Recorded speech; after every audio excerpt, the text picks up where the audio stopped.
นี้เราก็ถึงทะเลแล้วนะครับมาเที่ยวทะเลน้องฮาดาเล่นน้ำอยู่ฮาดาบ๊ายบายแล้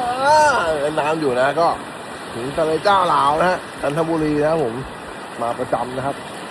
ยังไงก็สวยนะครับแดดร้อนแต่เดี๋ยวเย็นๆเดี๋ยวลงเล่นน้ำกัน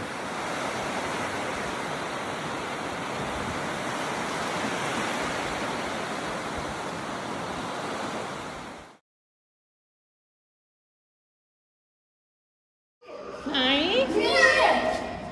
โอ้ตัวใหญ่มากโอ้นี่ข้างบนหัวเห็นไหมนั่นหนูข้างบนน่ะเห็นยังตัวใหญ่ไหมตัวใหญ่ไหมตัวใหญ่ไหมไปดูกับพ่อแล้วเดินไป